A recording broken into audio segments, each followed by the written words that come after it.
Support comes from Gemma, architects, planners, and designers seeking to bring joy to their clients and communities. Details at gemastl.com. This is St. Louis on the Air from St. Louis Public Radio. I'm Elaine Cha.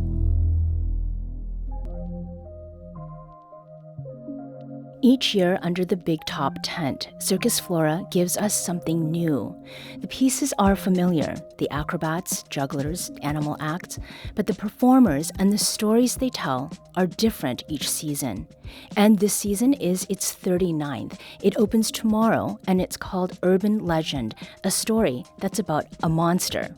What is a monster doing at the circus? To talk with me about that, I'm joined by Jack Marsh.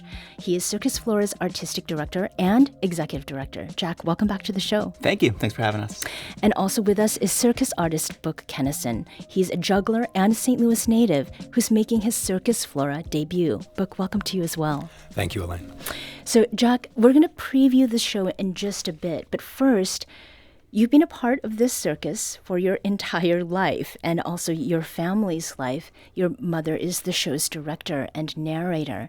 Now, for those who are hearing about Circus Flora for the first time, can you provide us a bit of an introduction to what it is and your history with it? Of course. Circus Flora was founded in 1986, so this is our 39th season. And it's, in many ways, what you might expect going to a circus. We have a big top tent. We perform in the big top down in Grand Center, close to the Fox Theater, close to here.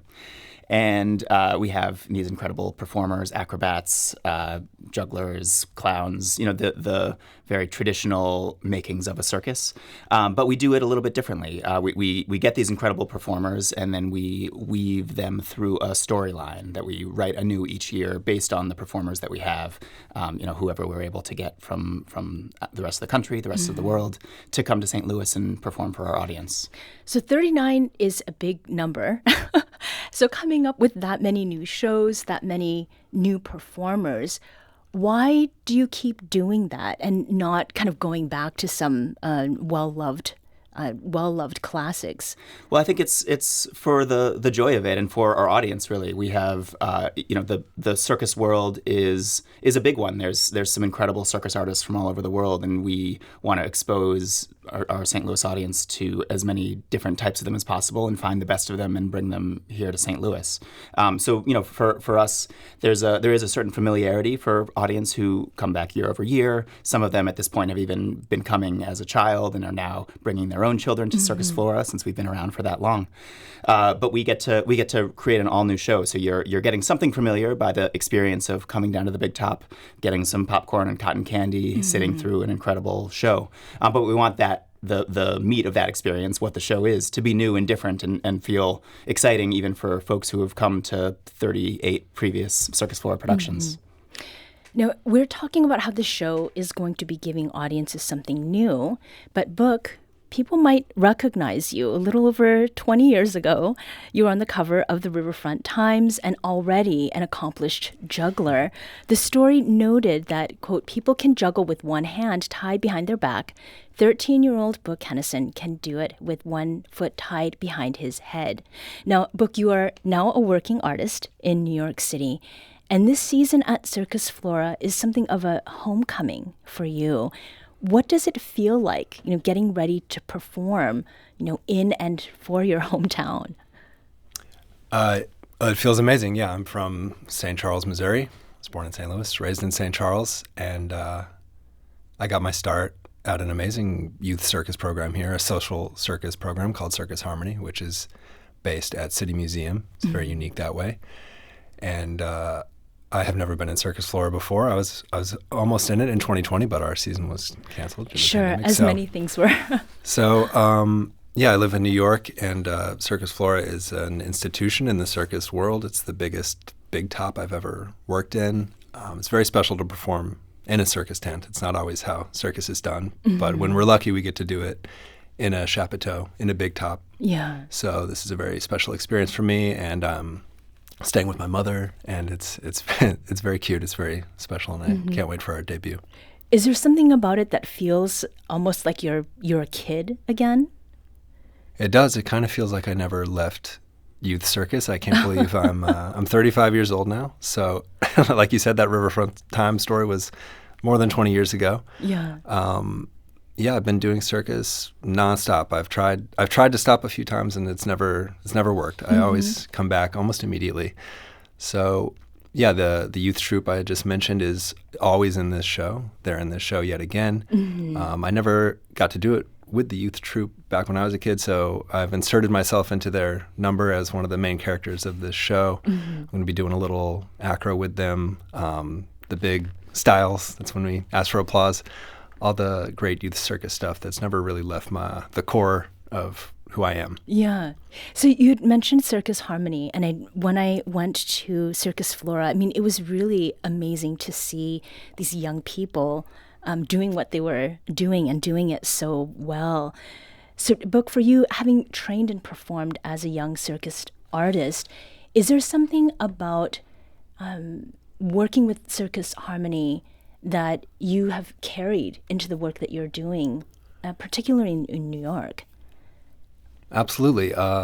Not every youth circus program offers the chance to perform for audiences all the time. Sometimes they're more training all the time. But as I said, Circus Harmony is at City Museum, which we all know is a place like no other. So the fact that there's a youth circus there's a permanent one-ring circus in that building is one of a kind. And they have shows all day long because there are tourists visiting City Museum all day long. Yeah. So as a child there, I got to get my ring legs, as we call them, working in the ring, just over and over again. So many reps, so many shows. So I would say, a seasoned performer. My busiest time ever was when I was a kid, just performing constantly.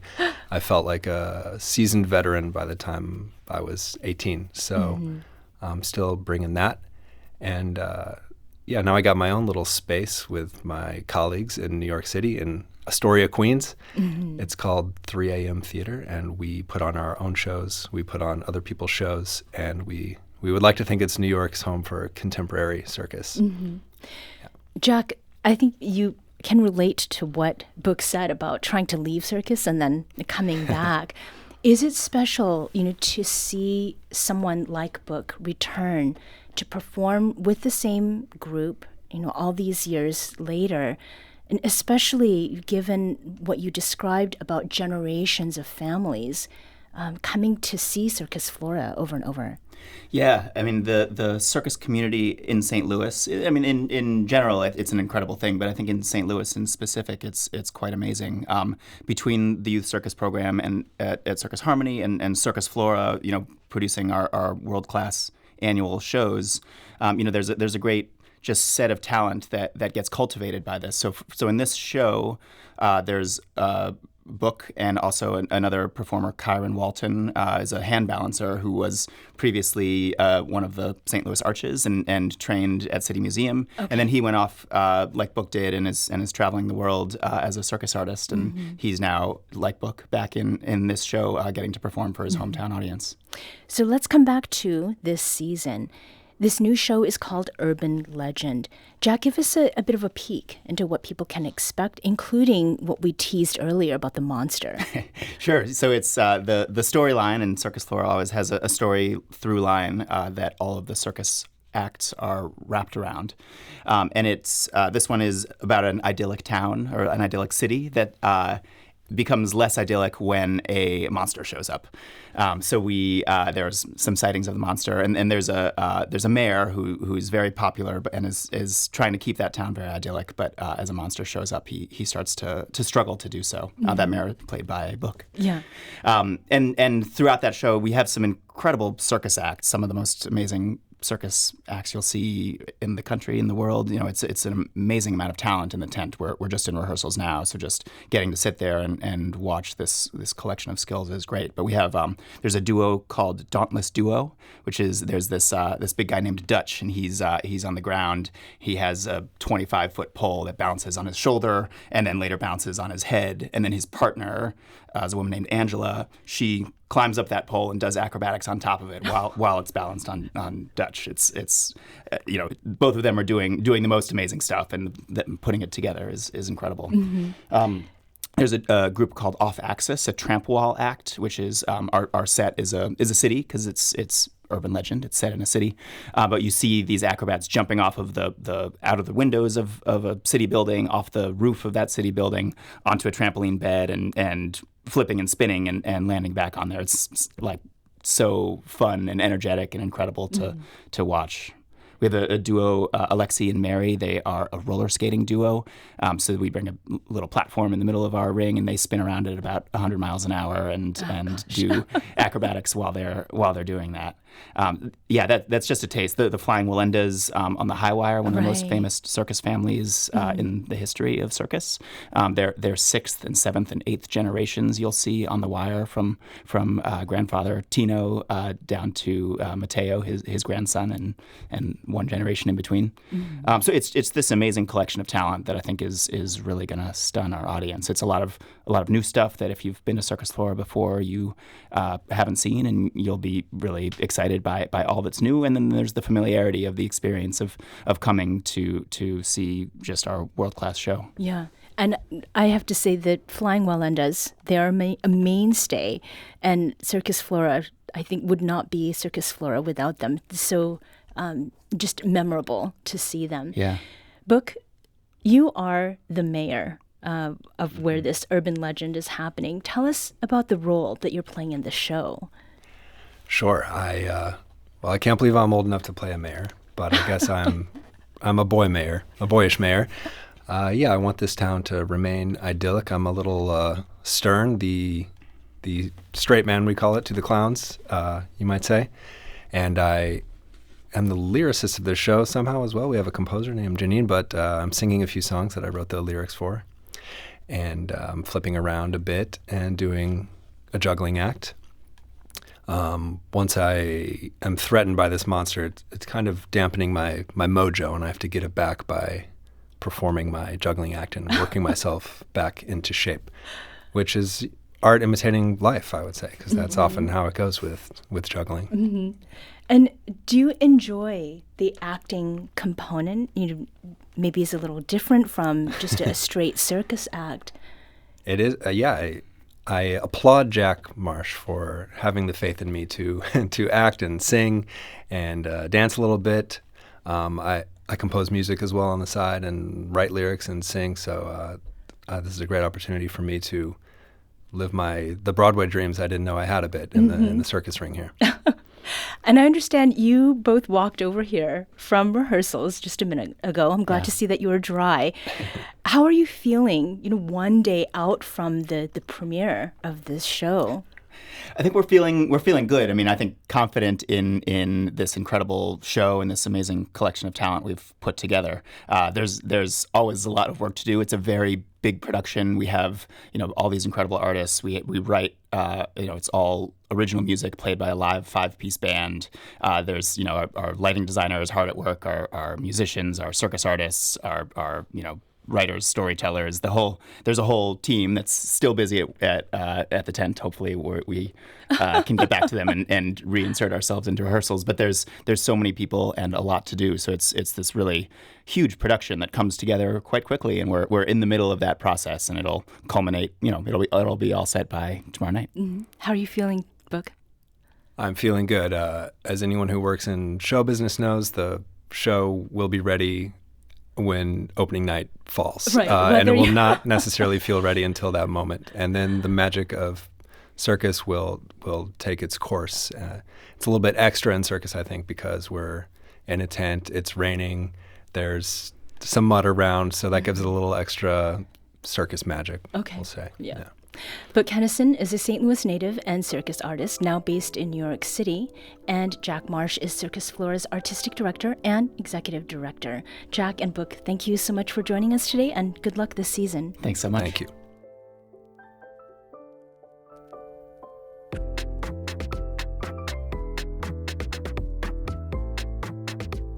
This episode was produced by Danny Wissentowski.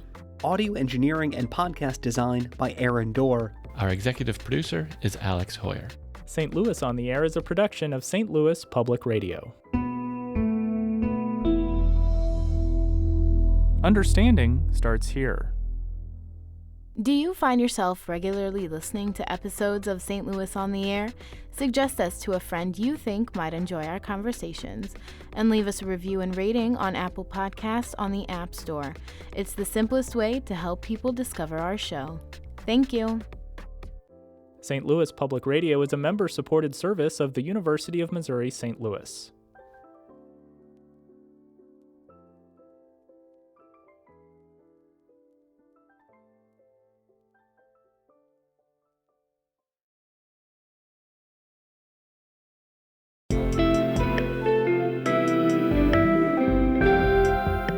The Gateway brings you the day's news each weekday from around the St. Louis region and the state capitals in Jefferson City. Our schools are accredited. We don't need this bill. And Springfield. How many more years must pass before lawmakers see time is of the essence? I'm Abby Larico. Join me each weekday for The Gateway on the STLPR app or wherever you get podcasts.